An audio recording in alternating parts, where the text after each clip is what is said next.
Back at Quinn's apartment, the night before Andrew's doctor's appointment, and before Quinn and Jenny threatened Andrew's parents, Quinn checked on Jenny in the guest room. Good. Jenny's asleep. Now I'll be able to fix everything, Quinn thought to herself as she shut the door. Quinn walked down her hallway and into her library nook. She pulled one book out, like a lever, which revealed a hidden entrance to winding stairs. She descended down them into a dark abyss. Quinn stood in a hidden chamber adorned with mystical symbols and artifacts before an ancient-looking chest. She gently opened it, revealing the crystal of Veritas, a radiant gem pulsating with otherworldly energy. She whispered incantations, and the room came alive with magic, creating an ethereal atmosphere. The crystal, suspended in midair, began to glow, absorbing the truths and secrets of those nearby. Quinn whispered more ancient incantations.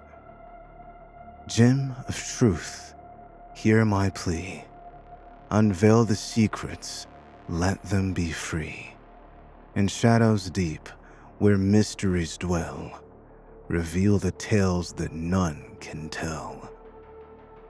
As Quinn spoke, the crystal Veritas responded by emanating a soft hum that synchronized with her enchantments.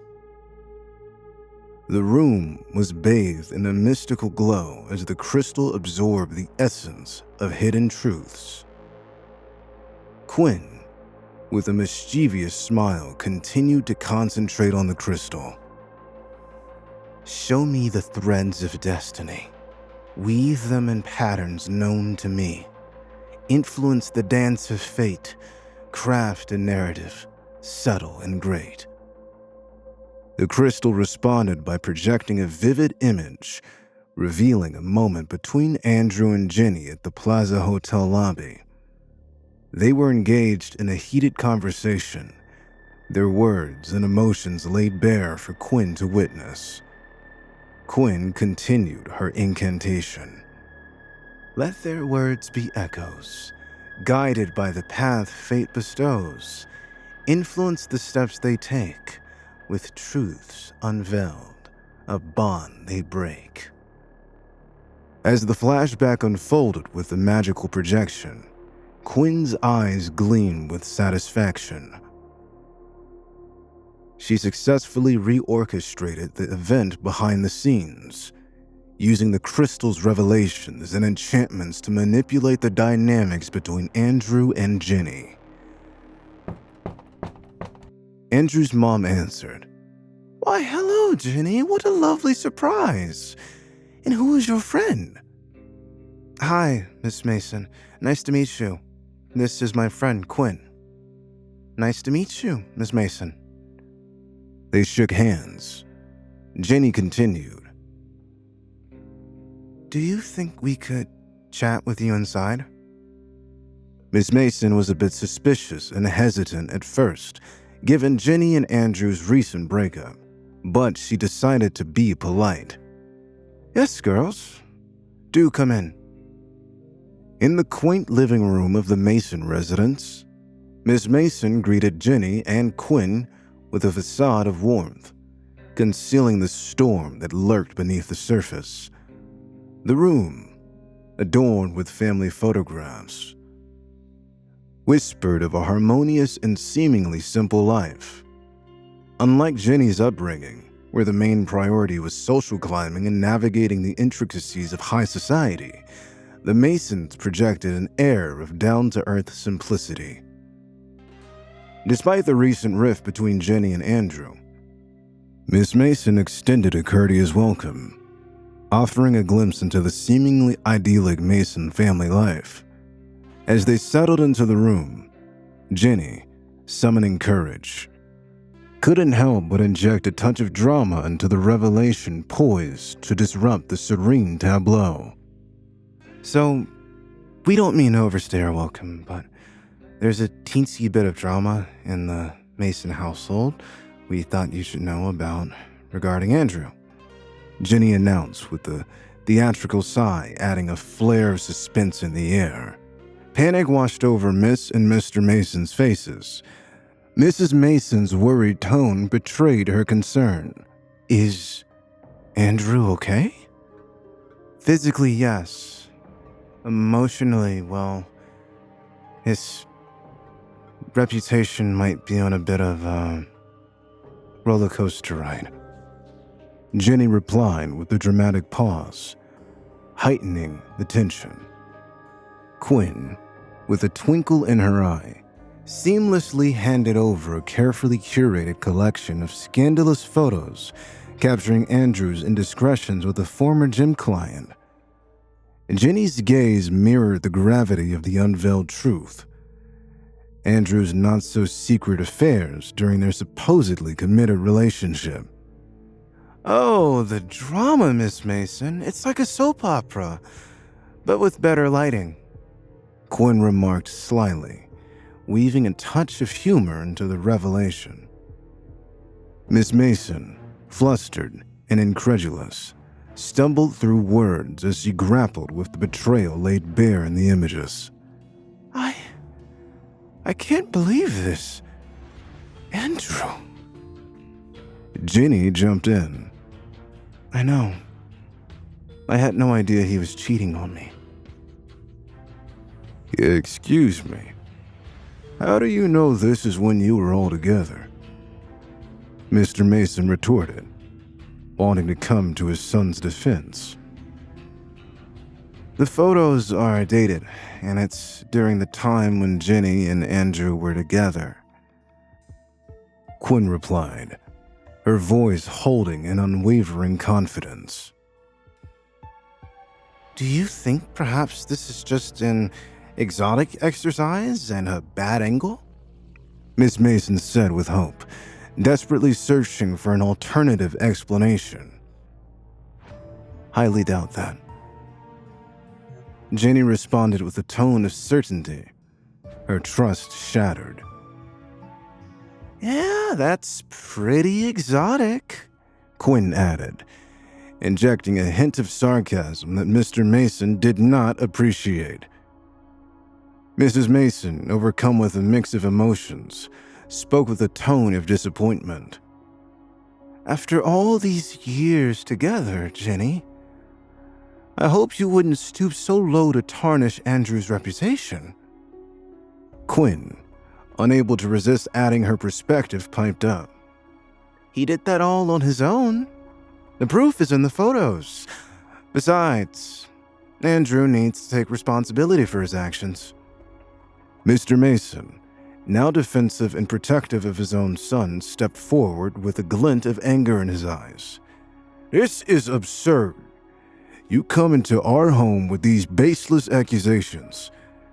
Andrew is a good man, and I won't stand for this character assassination." Jenny, fueled by frustration and hurt, shot back. "Your son is the one who betrayed me. Don't pretend like he's innocent in all of this." Quinn, sensing the rising tension, interjected with a cool demeanor. "The truth has a way of surfacing, no matter how deep you bury it. Andrew made his choice, and now he has to face the consequences." The room, once a sanctuary of familiar warmth, now crackled with the charged atmosphere of a battlefield. In the wake of the dramatic confrontation at the Mason residence, Jenny found herself seeking solace at her mother, Sarah Cooper's opulent mansion. As she approached the front door, a mix of frustration, hurt, and uncertainty weighed heavily on her shoulders. The door swung open, revealing Sarah, a debutante-type woman with an air of aristocracy that bordered on haughtiness, adorned with the results of one too many plastic surgery operations. Her eyes widened with concern as she saw Jenny's distressed expression. "Jenny, sweetheart, what's going on?" Sarah asked, ushering her daughter inside. Holding back tears, Jenny recounted the explosive encounter at the Mason household. She spilled the details of Andrew's affairs, the photos, and the clash with his parents. Sarah listened intently, her face a canvas of empathy and understanding, though tinged with an air of superiority. Once Jenny finished, the weight of the situation hung in the air, and Sarah, with a comforting touch, guided her daughter to the living room. "Mom, I just can't believe it. Andrew, his parents, everything is falling apart," Jenny lamented, sinking into the worn-out sofa. Sarah sat beside her, wrapping an arm around Jenny's shoulders. "Life has a way of throwing curveballs, sweetheart. But you've always been resilient, just like your old mom." Jenny managed a weak smile, appreciating her mother's attempt to offer comfort. "I just thought we had something real, you know? Now it's all unraveling." Sarah sighed, her gaze thoughtful. "Jenny, relationships are complex, and people aren't always who they seem to be. It's a tough lesson to learn, but it's better to know the truth than live in illusions."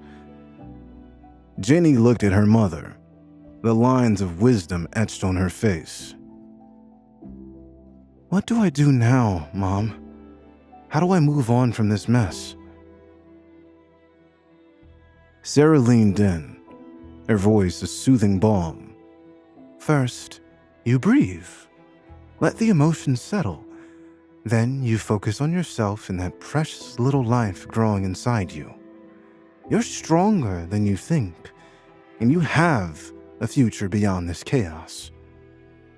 As mother and daughter shared a quiet moment, Sarah couldn't help but voice her thoughts about the Masons. "You know, Jenny, people like the Masons, who didn't grow up cultured or with money, often have more issues than they let on. They lack the refinement and sophistication that come with proper upbringing. Don't let their lack of class tarnish your spirit. You deserve more than what their kind can offer." As Quinn closed the chest, she couldn't help but feel a heaviness settling upon her. The room, once alive with magical energy, now seemed to echo with the consequences of her mystical interventions. Her reflection in the small mirror on the wall captured the weariness in her eyes, a testament to the weight of tampering with fate.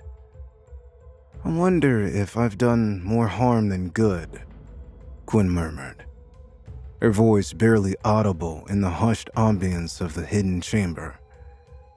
Just then, a soft whisper, almost imperceptible, began to permeate the room. It carried an otherworldly quality, as if the spirits of fate themselves were sharing secrets in the confines of Quinn's sanctuary. A gentle breeze stirred, causing the air to dance with ethereal voices. The mystical glow, a residual magic from Quinn's enchantments, added an otherworldly sheen to the surroundings. Intrigued, Quinn extended her hand toward the mirror, drawn to the possibility of unraveling the mysteries that lingered in the air. The surface responded with a ripple of mystical energy, transforming the mirror into a portal to the future. Fleeting glimpses materialized on the mirror. Andrew, grappling with the consequences of his actions. Jenny, finding strength within herself. And the Mason family, navigating the challenges that fate had thrown their way. Each scene unfolded like a glimpse into the intricate tapestry of destiny, revealing the interconnected threads that wove through the lives of those involved. The whispering voices grew louder, echoing a cryptic message that hinted at the delicate dance of fate. Quinn, with a determined look, understood that the tale she had woven was far from over. The mirror had become a window into the ongoing saga, promising unforeseen twists and turns in the tapestry of destiny. As the mystical mirror dimmed, Quinn took a step back, contemplating the enigma of fate. The crystal Veritas, once a powerful tool of manipulation, now rested in the chest. Its glow subsided. A sense of closure enveloped the hidden chamber, leaving Quinn with a mix of reflection and anticipation. As Quinn ascended the winding stairs, a sudden and unexpected event interrupted her contemplation. The chest, seemingly of its own accord, flew open. She hurried back down the stairs, only to discover the crystal Veritas glowing once more, this time with an intensity that surpassed any previous encounters. Puzzled, Quinn watched as the crystal began to levitate, defying the laws of its usual behavior. It then shifted its glow to an intense red hue, an anomaly that sent shivers down Quinn's spine. The crystal zoomed out, revealing the source of the redness. Carolyn Richardson's ring. Oh my God. Quinn gasped in astonishment, her eyes fixed on the mysterious vision unfolding before her. The crystal ball projected Carolyn Richardson in front of her vanity, staring ominously at her glowing red ring. Quinn, perplexed and intrigued, couldn't fathom the significance of this revelation. What does that mean? Quinn wondered aloud, the enigma of fate deepening with each passing moment. If we really want to drive this plan home, we need witnesses. Jenny sits with Quinn, the two of them hunched over a cafe table. You're right. You get the friends, I'll work on the family. You saw how his mom reacted, that'll be no problem. If we frame this as an intervention, we'll have even more of the upper hand. Quinn grins. Leave this to me, girl. You get everyone in that house and worry about putting on an Oscar-worthy performance. I'll handle the logistics. That night, what would have been Jenny and Andrew's house is packed. At this moment, it's as if nothing else in the room exists. Everyone's attention is solely on Andrew as he enters the home. The anger and disdain in the room is palpable. Hi? Andrew says. The crowd is silent, except for a few murmured hellos. Jenny? What are you doing here? She smiles. Welcome home, cheater. Cheater? What? Don't be an idiot, Andrew. Jenny crosses her arms. I know what you did. Over her shoulder, Andrew sees Quinn, as well as Jenny's brother. Her parents sit off to the side. Crap, she's got her whole family here. I'm happy to sit down and talk, whatever this is, out with you, but why are so many people here? Andrew, are you kidding? We're here to help you, to support Jenny, and to make you understand that what you did was not okay. It's kind of like an intervention. Quinn says, her face smug. Don't engage. Just find a seat and move on. Figure something out. Andrew goes to sit on the couch, but his friends move to take up the extra space. Nope. Andrew turns to the chairs pulled up. No open spots. Mom. Andrew can hardly conceal his relief as he turns to see his parents. Thank God. Finally, someone is on my side. But wait a minute. Something is off. Mom? Are you all right? You look a little pale. His mother says nothing, just nods her head. Are you sure? He puts a hand to her forehead, a tender reversal of roles. Should you sit down? I can get you water. Son, we need to talk. His father's voice is firm. Sure. Andrew sits beside his father, his mother sitting on his other side.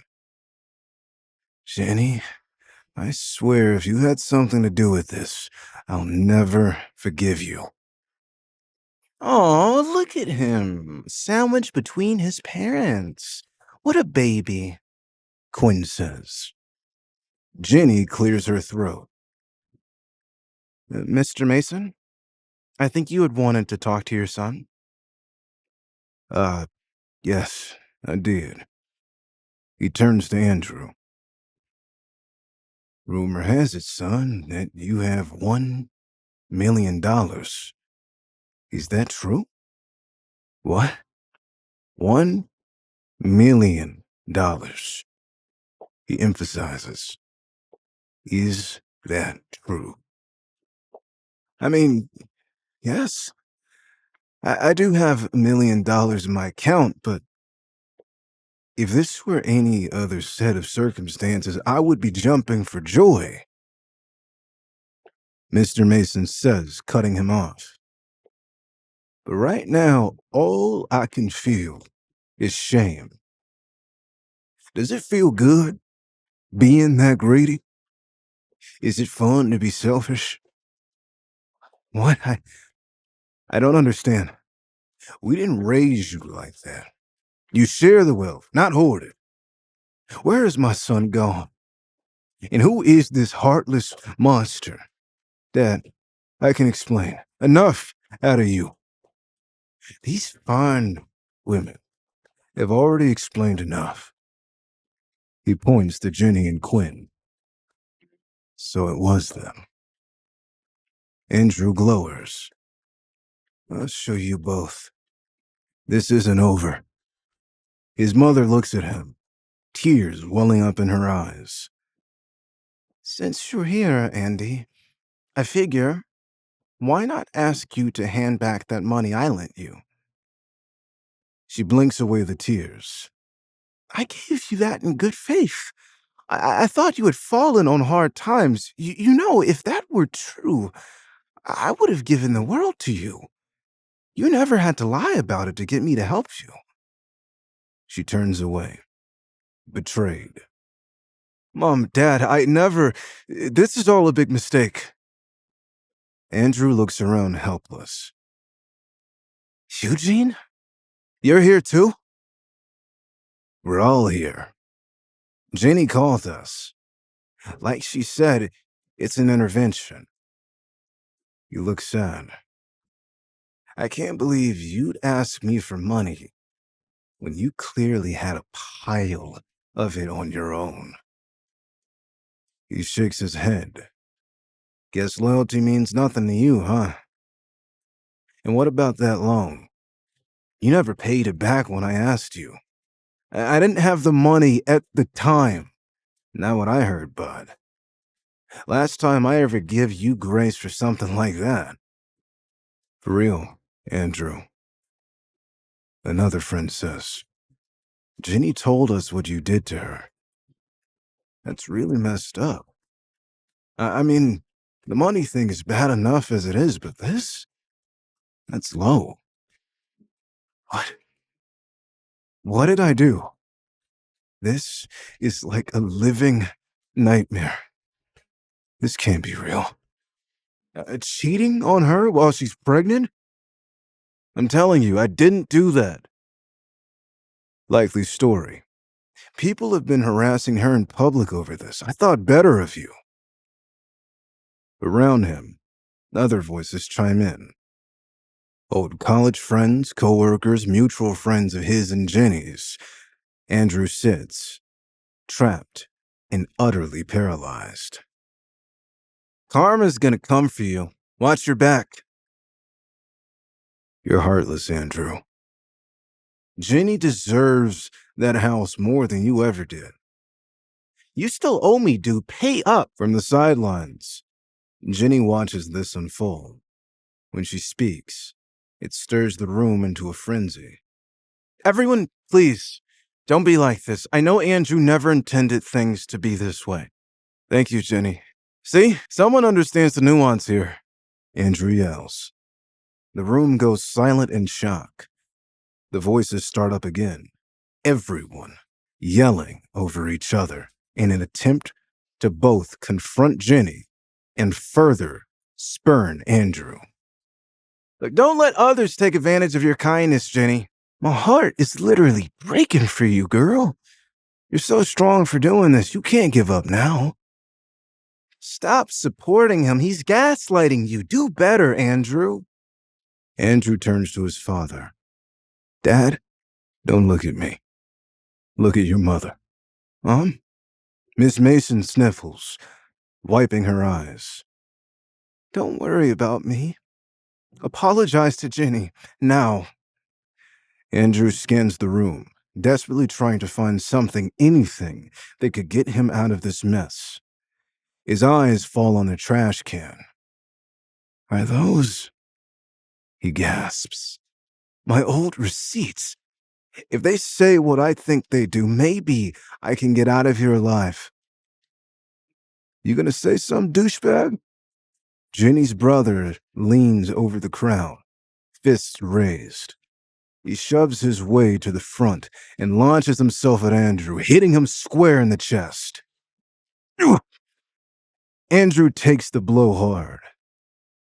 As his opponent winds up for a second punch, he reaches out his hand and grabs the incoming fist. You really want to fight right now?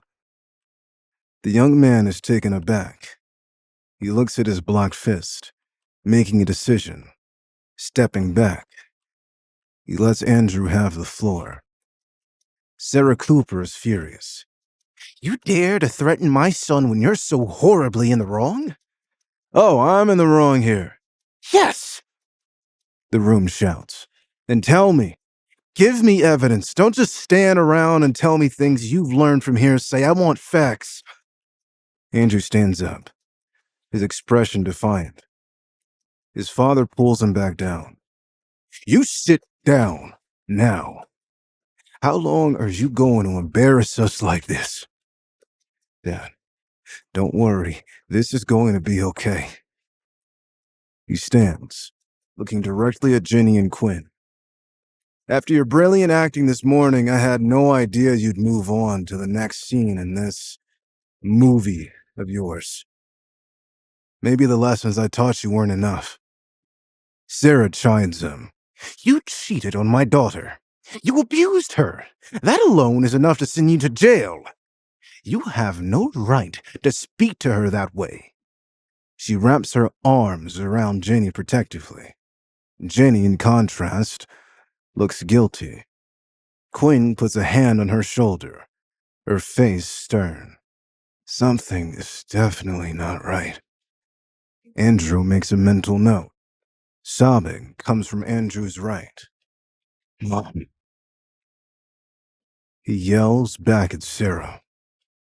You bitch. This should have been a private conversation. Now everyone else is involved, including my poor parents. What about them? Haven't they been through enough? Why don't you do us all a favor and just shut up? Sarah staggers back, appalled. How dare you talk to me that way? That is incredibly rude. You, of all people, should know when you have no leg to stand on. Yeah, Andrew. Quinn gloats. She motions to the group, whispering. Guys, tell him. They shout, once again overlapping as they each give Andrew a piece of their mind. Andrew smiles sarcastically, having gone from distraught to unaffected. Do what you want. I have nothing left to lose. He looks at the group in front of him. If I really had an affair like you said, then where is the evidence? I have all the proof you need right here. Quinn throws down the stack of photos at Andrew's feet. She pulls up her phone, playing the altered security footage. As they all watch, Jenny felt her stomach turn with unease. Andrew looks indifferent. There's no way that he's got something else up his sleeve.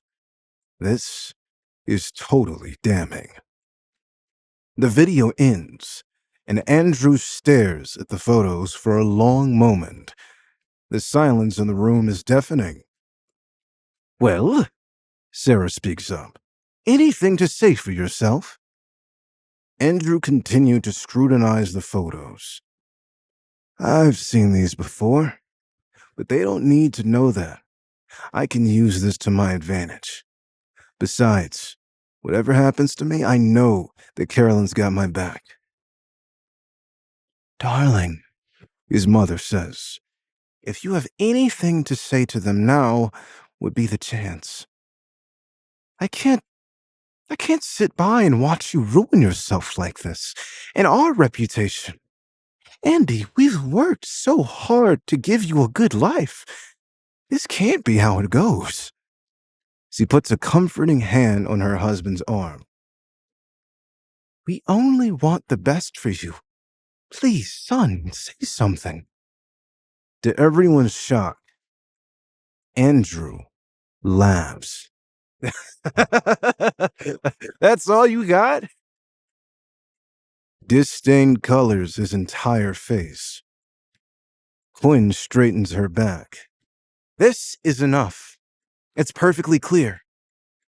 You all have eyes, don't you? There were some pretty suspicious jump cuts. He smirks. You're accusing me of editing this? I know you edited that. I've seen those photos myself. A gasp from the room. Jenny looks like she might be sick. And besides, Andrew pulls a wad of paper from his pocket.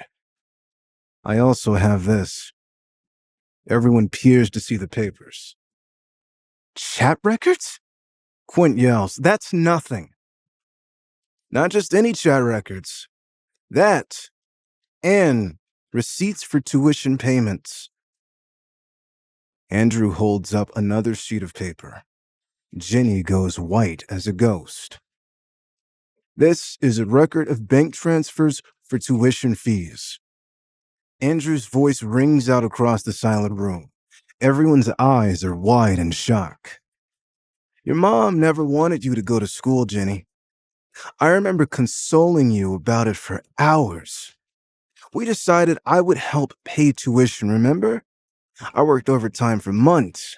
I took out a loan. I helped you make it happen. I'm sad you forgot so soon. He points reading. $1,500 to Jenny Cooper. Another $3,000 to Jenny Cooper. $240 to Jenny Cooper. Shall I continue? I don't even know where to start, Sarah yells.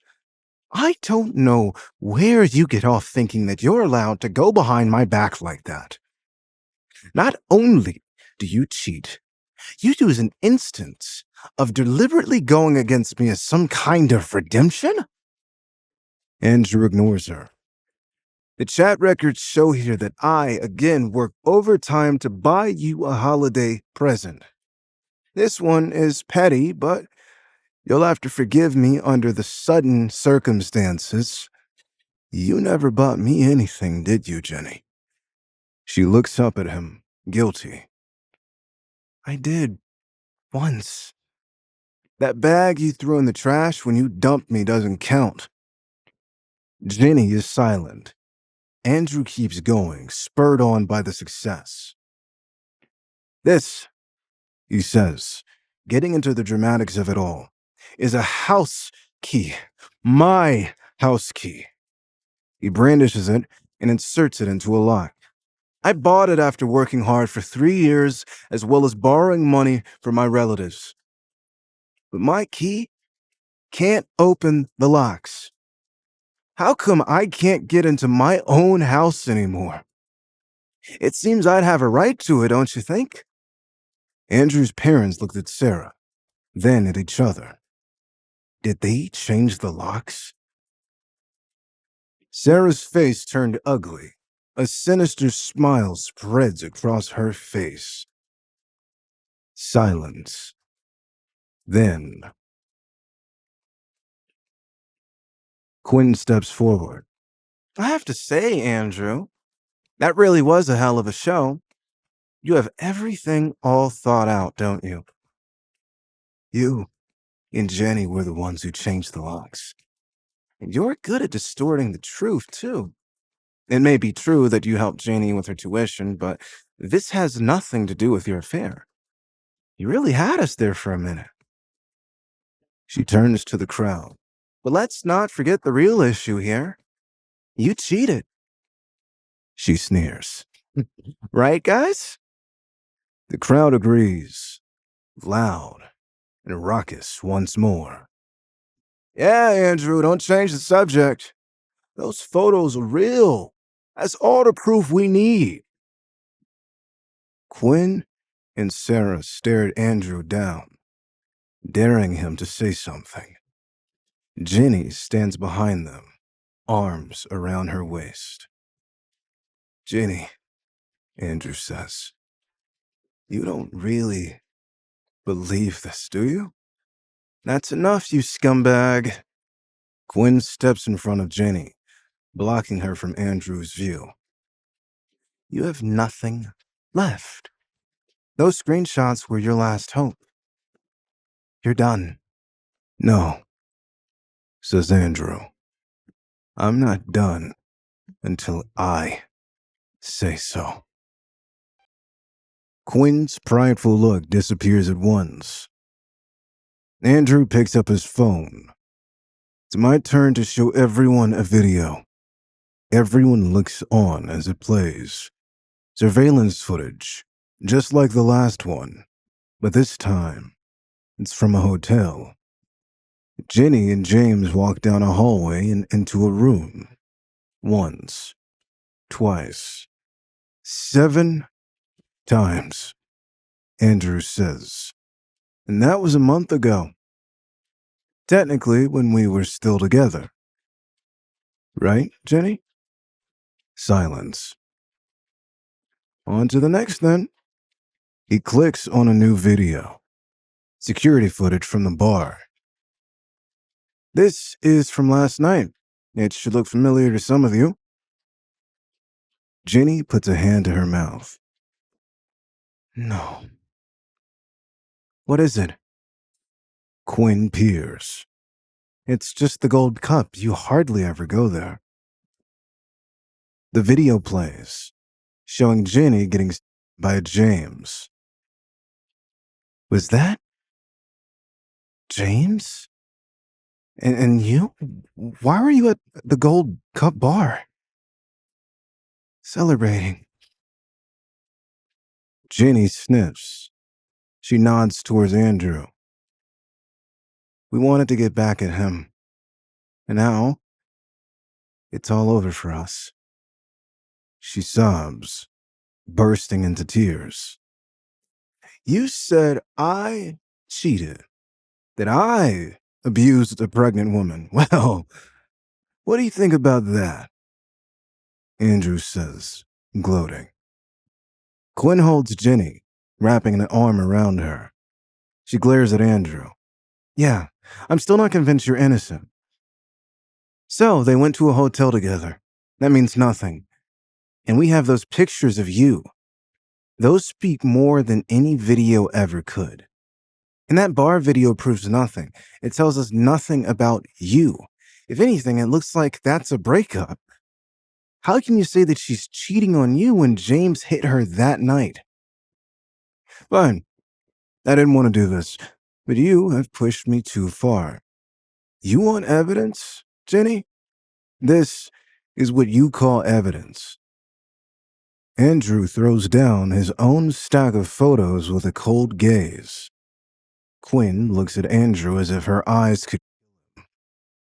On the couch, Andrew's parents sign relief.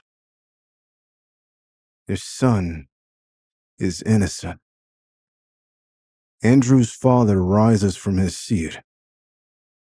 I'd like to have a few choice words with the Coopers. He raises his fists. Outside, if you please. Honey, settle down, soothed his wife. It's going to be okay. Our son is a smart man. He'll handle this himself. Andrew, that's not. Jenny wipes her face in a panic. No, that's not. She takes a moment to collect herself. As she dries her tears, the friends she had carefully gathered around her son to disperse. Wait, where are you going? I, have to go feed the dog, one says. No, Quinn yells. Just hang on. Something in her voice is threatening enough that they stop in their tracks. We're not done yet. She brandishes a finger at the pictures. Those are edited. It's all fake. Fake? Andrew tilts his head. You mean like those videos of yours from earlier? He presses play. The voices coming from his phone are chaotic and choppy, but very clearly Jenny's. This is what really happened that morning. You edited the video for this meeting. The room falls quiet as everyone listens. Andrew continues. As for these photos, they are also remarkably well edited. The angle almost looks believable, but there's just a few places where things don't seem right. He points. Too many fingers. Knees backwards. Faces out of proportion. I mean, come on, Jenny. I know my ears aren't that big. He chuckles. The crowd bursts in a chatter, everyone talking over each other and heading towards the door. Everyone stay. Andrew holds up a hand. The noise stops. When did you get so powerful? Jenny whispers tearfully. Andrew shrugs. Don't know. I have a question for you, though. He steps closer to her within an arm's length away. Since you're saying if I don't you now, I'd be letting you down, right? Jenny goes pale. You wouldn't. He goes to then. Get your hands off of her. Jenny's brother, Flint, leaps through the crowd. He charges forward, tackling Andrew around the waist. He pulls his fist back, but Andrew rolls out of the way. Andrew catches him by the back of his shirt. Jenny is frozen in shock. What did you do to him? Sarah runs to her injured son, enraged. She looks up at Andrew. I won't let you get away with this. Andrew holds up his hands. I would never lay a hand on my elders. Did you just call me old? Sarah shrieks. Would you like me to? Andrew asks. Quinn Young points an accusing finger at him, an ugly look on her face. You ungrateful. Sorry, Miss Mason. No hard feelings. She whips back to look at Andrew. Even if Jenny did cheat on you, you have no right to treat her family this way. Who knows if Flint is going to be able to walk again? They'll be okay. I did a brief stint in medical school. I know what a serious back injury looks like. Andrew walks away from the group, talking as he does so. I just can't believe the two of you could both be so shameless. Why do you think that is, Quinn? Have I ever treated you or Jenny poorly? Think logically about this now. No, Quinn mumbles. What was that? I said no. Andrew tisks. Too late. You've said enough. He looks around, picking up a broom. This house looks like it's in need of some cleaning, don't you think? What? What on earth do you mean? Meaning that I think I need to take out. He stares Quinn down, twirling the broom. What? You're gonna hit me with that? I will if you don't get out? You wanna end up like Flynn here? Quinn goes pale. No way. Then get out. Take Jenny's family with you. None of you deserve to be here right now. Jenny glares at him, her previous despair forgotten. Don't you dare think of touching me with that broom, Andrew Mason. You have no right to chase me out of here. This is my house. My name is on the deed. Sarah regains her composure. Yes, this house is half Jenny's. Are you sure? Andrew's tone is mocking. This is the copy of the agreement you forced me to sign. Jenny reaches for it. No, thanks. I'll read it out to you. Block A 403 of Hill Street will belong to both Andrew Mason and Jenny Cooper, as per the date. Andrew pauses. You know, when we were supposed to get married. He continues. Ooh, here's a funny clause. On the occasion that Andrew Mason is to be proven unfaithful, the property in its entirety will be transferred and legally belong to Jenny Cooper. He folds the paper up. Interesting how it says that. This only restricts me from cheating. Jenny sneers. So? That doesn't prove anything. Exactly, Quinn says. You're done, Andrew. Stop trying to pull evidence out of thin air. Really, you both think this doesn't prove anything. Both the bank and the contract will prove that I paid for this house in full.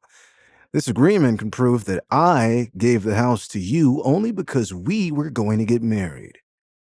This, he taps the paper, is a grant contract with an attached condition. It's simple, Jenny. We aren't getting married. We clearly both know that. He says, nodding to the photos of her and James. Now that the condition of marriage is no longer valid, I can simply cancel the contract. Simply put, this house has nothing to do with you anymore. Jenny's face contracts in anger. No longer is she the picture of an abandoned wife. She is nothing but rage. She storms out. Andrew, you're going to pay for this. You'll hurt the way I am one day. Just you wait. Andrew waves her out. I'll be waiting. Andrew? Sarah yells from outside. With all the power I hold as a member of high society, I swear to you, I will ruin your reputation. You won't be able to go anywhere without someone asking if you're the man who lost Jenny Cooper. Andrew slams the door, muffling her screams. The remaining crowd looks at Andrew, shock clear on their faces. What to do now? The show is over. The silence is overwhelming. After exchanging bewildered glances, they slowly begin to apologize to Andrew. Sorry, man. They really had us fooled. I don't know what else to say. I just can't believe they would go that far to hurt you. Crazy stuff. Andrew waves his hand in dismissal. It's fine. I'm kind of upset that all these people just came here to stir the pot, but any apology is better than nothing. We're still friends, even if it was only through my ex. I can't hold that against them. It's complicated all the way around, but let me just explain something. His friends stop, listening to him intently. It's true that I have $1 million in my account, but it's not my money. My boss placed that money into my account. I can't say why. It's employee-only business. He's a really secretive person. It'll only be there temporarily. I'm about to return it to my boss, so I really don't have $1 million in my bank. I'm sorry about the confusion. Everyone gives a collective, oh, of acknowledgement and understanding. Yeah, that makes sense. Thanks for enlightening us, man. After a round of pleasantries, everyone leaves. Andrew stands in the middle of the room and breathes a sigh of relief. God, if not for that one clause, I'd probably be right now.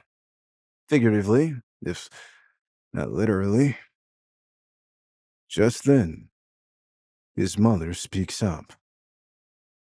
Andrew, your father wants to apologize to you.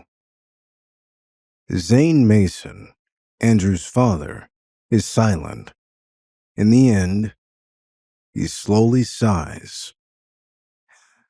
I apologize for my behavior earlier. I'm sorry.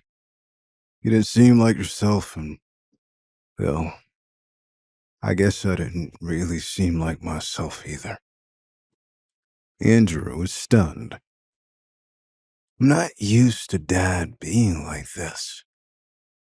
You're telling me this now? What are you talking about?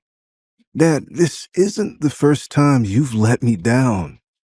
If you really want to apologize, you should have done it years ago, back when you cut off my internet connection. You're kidding. That's not all like this. How on earth is that possibly the same? I did that for your own good. I needed the internet to study. Yeah. Okay. I call bullshit. Okay, fine. Maybe I was surfing the web a little. Surfing the web, is that what they call it? Yeah. All I'm saying is that you owe me an apology. Andrew's mother pipes up from her seat on the couch. Boys, please. Can't you just have a nice chat as father and son? Absolutely not. Listen to what this kid is talking about. Zane throws up his hands. I come to my son, man to man, and apologize like any good person would. And he still treats everything like it's a big joke. I don't give me any of that nonsense. You're both wrong. Don't. She looks at them both in the intense, silencing them the way only a mother can. Don't say anything else. Sit down. She pats the couch. You sit here, and you sit next to him. Go, Zane, sit next to your son. She stands up. I will sit here. She drags over a chair, winded with the effort. Ooh. Zane Mason slaps his thigh. What's wrong with me cutting the internet connection back then? Seeing that his father would not be swayed from his stance, Andrew changes the subject. Are you too hungry? We should go out to eat. The stove here still has no gas. Okay, then. Let's go out. I could go for dinner right now. His mother reaches for her bag. As Andrew and the others leave the house, Sarah Cooper is yelling at her children in her home. It's all your fault. What kind of dumb idea was that, sneaking into his house? She pushes everything off the coffee table in a frenzy. Mom, it was my house too, Jenny yells. Flint glares at Quinn, who tagged along for, she claims, emotional support. He points at her. Blame her. Hell, blame Jenny too, while you're at it. It's all their fault. They didn't get beaten up by that psycho. I'm still hurting from that hit. Oh, don't worry, dear. I'll help you apply medicine. That scumbag. Such a jerk. To think he would be so violent. I wonder what he was thinking, responding like that. And for me, what kind of ghost possessed me that I decided to let my daughter get involved with him? What an ungrateful man. She reaches for Flint. Here, sit up. I'll find you some painkillers until we can get this checked out. Don't touch me, it hurts, Flint says angrily. He shakes off his mother and hobbles into his room. Sarah is quick to follow behind him, but not before she glares at Jenny again. Jenny turns her head and complains to Quinn. It's all your fault. We failed early on, but you kept telling me to start more trouble at night. Did you really think Andrew would just have stood there and accepted defeat the second time around? Quinn is shocked. What are you talking about? Jenny glares at her. Weren't you the one who pushed me to do all this? You, Quinn laughs, but it's bitter and angry. Fine, you have a point. I won't argue with you anymore. I pity Andrew, honestly. Having an ex like Jenny, that would drive anyone insane. I mean, who at that house had suffered worse than me? I lost, any shred of dignity I had left. Quinn grits her teeth. You're right. We should have won that. I made sure that he would have no evidence to refute our claims, but he clearly had some outside help. He managed to take out footage from the surveillance cameras of the hotel and the Gold Cup bar. Jenny is stunned. He didn't take all that footage on his own? Of course not. Do you really think that he's that influential? You know as well as I do that the Gold Cup is where all the upper crust kids and the Nepo babies hang out. He wouldn't even know where the main door of that bar is, let alone be able to contact the owner for the footage from the surveillance cameras. I should have expected it. For him to have $1 million in his bank account means that there must have been someone behind him. Jenny exclaims, frustrated. I should have waited until I was more certain of things before making a move. That's what I don't understand. How could Andrew have found someone like that? Who would even want to protect him so badly? Jenny is lost in her thoughts, head in her hands. She mumbles. If Andrew's backer was stronger than James and the Lewis family, it would mean that I was humiliated for nothing. She looks up. Her eyes look a little crazed. Quinn, can't I call the police? You still want to mess with him, even knowing he has some mystery millionaire behind him? You have to be careful, Jenny. In this city, people with that kind of money and power usually come from certain families. What are you even talking about? Can't we just call? He beat us all up, most of us anyway. He should at least be detained for what he did, am I right? Jenny's eyes become filled with pride, and a smirk appears on her lips. Quinn mocked her. Jenny, don't be stupid. Let's say that your plan worked. What are you going to do if her backers retaliate against us? Would you be okay with that kind of risk, financially and socially? Jenny's expression freezes. Obviously, she wouldn't be able to withstand the anger of such an influential person, or people. Ugh. She sighs, dejected. I really can't touch him anymore. He's unstoppable. But which friend of Andrew is that influential and rich? I'm sure he would have told you about any friend of his like that when you two were still together. Okay, let me think.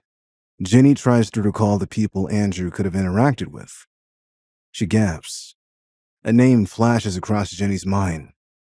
No, it can't be. Her eyes widened. Who are you thinking of? Jenny's hands begin to shake. If this really is who I think it is, it won't be good for us. I'll have to go see for myself. She jumps up. What? Quinn exclaims. Jesus, she's utterly useless. If she keeps behaving like this, we might as well wait for a lightning bolt to come and kill Andrew. Quinn? Before she leaves, Jenny calls out to her in a daze. Quinn frowns. What's wrong? Jenny looks at her, forcing the words out. Is it possible that Andrew's support in this is Carolyn Richardson? Quinn's eyes dilated in shock. How is that possible? Why would Carolyn Richardson want to support him? Because he might be Carolyn Richardson's fiance. Why would you even think that? Jenny, she's the queen of the Richardson Corporation. Andrew and her, they aren't even in the same stratosphere. Listen to me. Janie pulls Quinn to sit down and shares her thoughts. Out of every client that Andrew has interacted with in the gym, the one with the highest status is Carolyn Richardson. While we were together, he told me that he was her first private trainer. If I remember correctly, he even told me that Carolyn Richardson had taken a liking to him. Jenny takes a deep breath.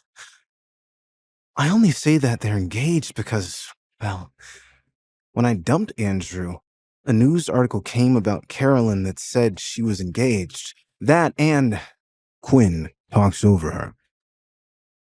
It can't be.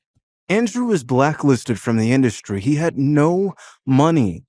How could he suddenly have an extra $1 million the next day? James and I stumbled upon Andrew yesterday afternoon. That night, Carolyn Richardson showed up at the bar and hit James. She pauses. That and... Keep going. Well, James has security clearance there. He helped me get those edited photos of Andrew. When we were there, and we saw Andrew, he was with Carolyn. She said they were engaged. Like she literally told me herself. Hearing Jenny's words, Quinn's heart turned cold. So, Andrew could have had clearance to get that footage last night because Carolyn was there. And she talked with you? Jenny sighs. Yeah. Quinn grabs Jenny's hand. Listen, if this is the truth, then we can get our revenge. Revenge how? If I'm right, we can forget about getting revenge for the rest of our lives. Hear me out. If we release the news, Andrew would be, totally decimated by all of Carolyn's suitors. There's loads of men who would kill for her. But is it enough to say that Carolyn announced her engagement after I dumped him? Just based on the fact that she admitted him before? Stop joking. Quinn fell into deep thought. that could be possible, but she dismissed the idea and looked at Jenny. No, we can't do that. Why? Jenny was puzzled. Even if you're correct with no concrete evidence, there's no real way that people would believe you. Well, just collect some evidence then. Oh, sure. Let's collect evidence about the hardest woman to track in the world. Sure, Jenny, maybe pigs will fly next. Jenny's face starts to crumble as she loses confidence in her theory. Quinn taps on her phone. I just asked my friend to check the source of the $1 million in his account. She looks up and sees Jenny's puzzled expression. What? I've got some big connections in tech. Don't worry about it. Anyway, he found out that Andrew received the money from an offshore private account. It has nothing to do with Carolyn at all. Besides, do you really think that she would bother to hide such a small detail? Especially since she's being so open about her engagement. Jenny thinks for a moment. Then, okay, fine, but how do you explain why Carolyn even hit James? Please, Jenny, you really don't know any of the old money people here, do you? No. She shrugs, embarrassed. Wow, okay. Let me teach you a lesson. The Lewis family is old money. That means they got it from the family before them. Years and years ago, they inherited it. The family before them is the... She trails off, looking at Jenny expectantly. The... Oh my God, the Yeager family. Quinn sneered. The reason is simple. The Yeagers? James should have told you about the relationship between the Yeagers and the Richardsons. Jenny slowly nods as a memory floats back to her. He mentioned it once. I know that the Yeagers have always been at odds with the Richardsons. James said it was politics, but based on Carol's reaction when we met, I'm thinking that it's something deeper than that.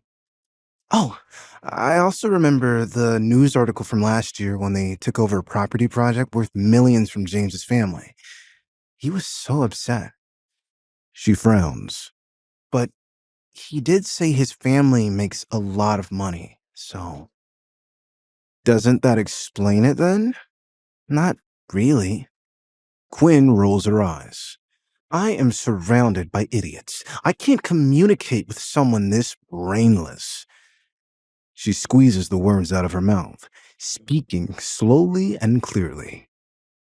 Can you use your brain? Carolyn may have hit James, but who was she really hurting? Are you saying that? Janie gasped. Carolyn was hurting the Yeagers by hurting James? Quinn gasped sarcastically. That's right. But why? Could be politics, like James said. Could be something else, like you thought. I think it has to do with someone else. Someone really worthy of being Carolyn Richardson's fiancé. Who is it? The city's so-called god of war. Trent Wilson. Trent Wilson? Wow, Jenny, you really need to get out more. I'm starting to think so, yeah. Jenny laughs, a little embarrassed. Have you even dated anyone else besides Andrew? Other than in high school? No, not really. Nothing that lasted. Wow, okay. Crash course on life outside of your weird family bubble. Quinn starts. She leans forward and folds her hands under her chin, like she's gearing up to tell a really good story.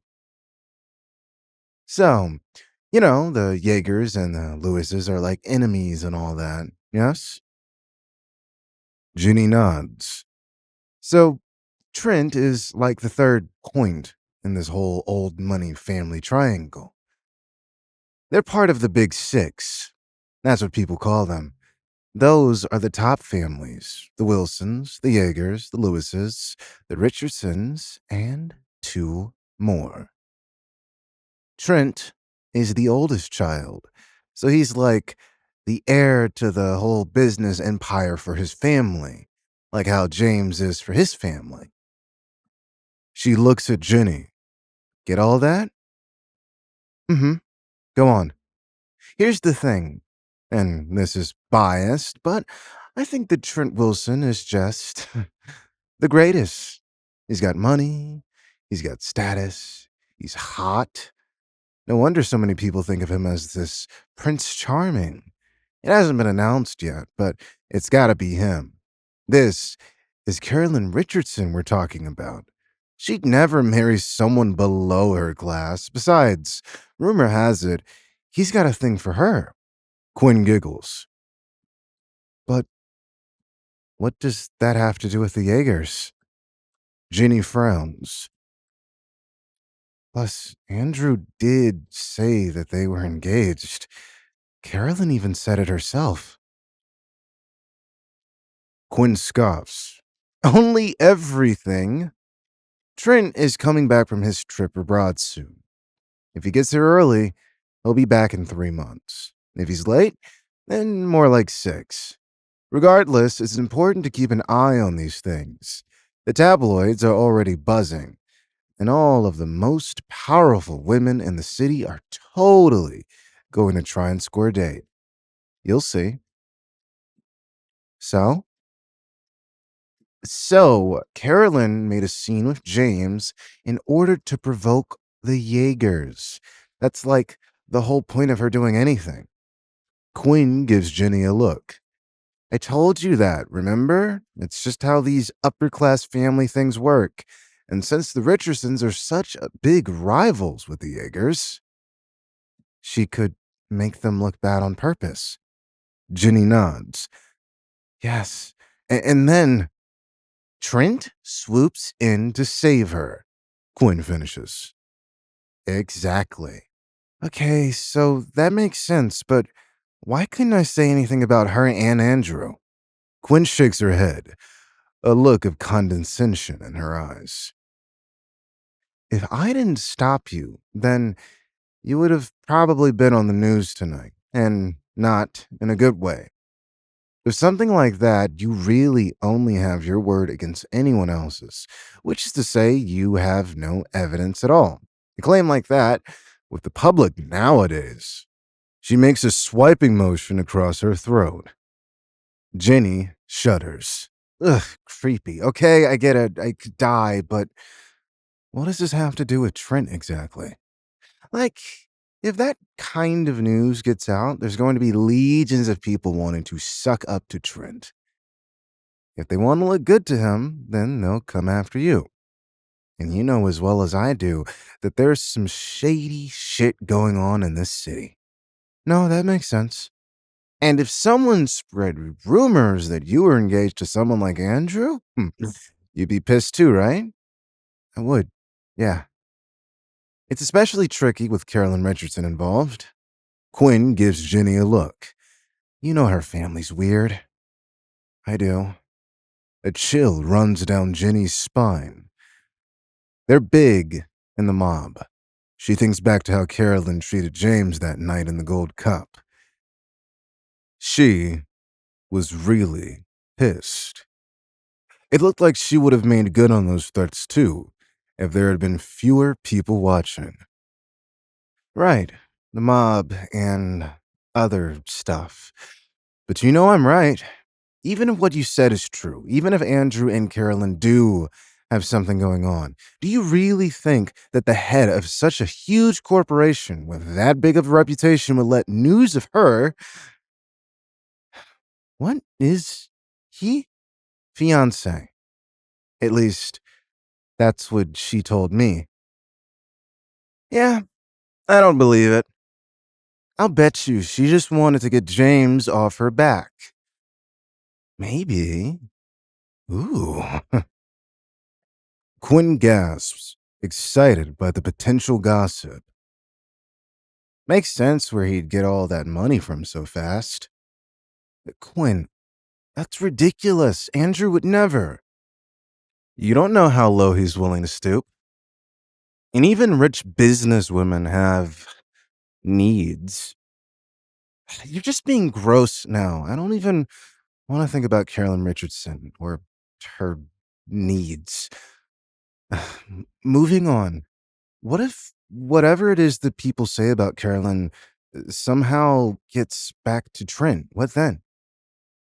Quinn hisses. Yeesh. Yeah. When that happens, you might be forced out of New York. The entire thing. You'll probably never be able to come back here again. Jenny goes pale. Okay, looking at your face, I'm not going to say anything else about this. Plus, that's all of my plans anyway. A long silence falls over the pair. I mean, my ideas aren't bad, Quinn says, starting up the conversation again. But letting your imagination run wild is dangerous. I mean, what are we thinking? That Carolyn is supporting a dunce like Andrew and thinking that he would ever be her fiancé? She goes a little overboard in her attempt to convince Ginny things will be fine. Engaged to Carolyn Richardson. That's simply gotta be a joke. Don't even think about it, Jane. And I won't either. So true. Janie agrees. The whole idea is too ridiculous to be real. Andrew is nothing like Trent Wilson. If he and Carolyn are in separate stratospheres, then I can't even fathom how low the two of them are. She laughs. If Andrew beats out Trent, then pigs will definitely fly after that. So, who else could be supporting him if not Carolyn? Quinn says. Jenny props her chin on her hand. The clock on the wall ticks by. 5 minutes. Then 10. After 30 minutes of sitting and trying out names, they had still come up with nothing. I'm done. I give up. Quinn throws out the sheet of paper she had been writing on. The floor around them is littered with crumpled papers, and sticky notes cover the table. We've gotten nowhere. It seems like they would have to give up on taking revenge for now, but giving up doesn't mean they had forgiven Andrew. Both Quinn and Jenny feel extremely enraged. Quinn, you can't do that. We're already in a really tough spot because of him. We can't give up now. Not after we invested so much time and effort. If we give up now, we'll never be able to get him back for what he did to me. Where's that enthusiasm you had earlier? That was 3 hours ago. I'm going home and getting some sleep. Quinn Young stands up. Since we can't come up with any other ideas, it's looking like about time for me to leave. She yawns. Plus, I've got work in the morning. You know, I have to deal with all of this going down at my job. The one your mom helped me get? Yeah, the bank teller gig. What's wrong with it? Oh, nothing much. Just that Andrew got a VIP card and there was a whole blowout fight between him and your mom. Now I have to play nice with the higher-ups if I want to keep my job. If you kept the house, I'd have been able to keep some money, but now, I don't think I'll have anything. We'll figure something out. Don't worry, Quinn. You just get some rest. Here, I'll walk you downstairs. Jenny says, taking her arm. All of a sudden, where do you think you're going? Huh? The two girls whip around. You just going to leave with her? Flint walks out of his room, sneering. Oh, good, you're cured, says Quinn. Feeling better? Not much, Flint says. But I can stand up again, so that's an improvement. But I'm not here to talk medical shit. I'm here to talk to my sister. What do you mean? Jenny is stunned. What do you mean? Flint marks her. Playing dumb, are you? I don't think it would be much of a play, dear. You know, she's not very bright. Mom? Sarah glowers at her daughter, looking at her darkly. Wow, your mom is creepy at night. All those shadows?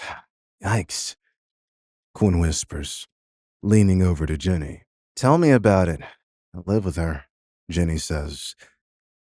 To her mother, she says, I'm confused. What exactly is going on here? What's going on, you said? Okay, I'll tell you what's going on.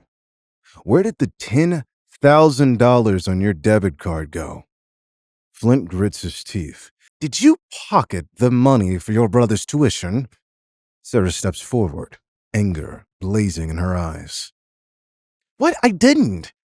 Jenny's expression drastically changes as she frantically denies the allegation. Where did the money go then? Flint roars. You got to go to college.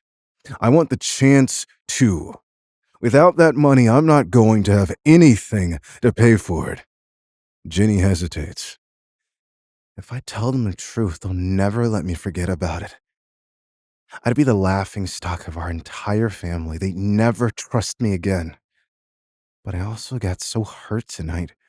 I can't let them know I was humiliated like that. They'd be more upset if they knew I spent money to try and get back at Andrew. She opens her mouth to speak, but Quinn beats her to it.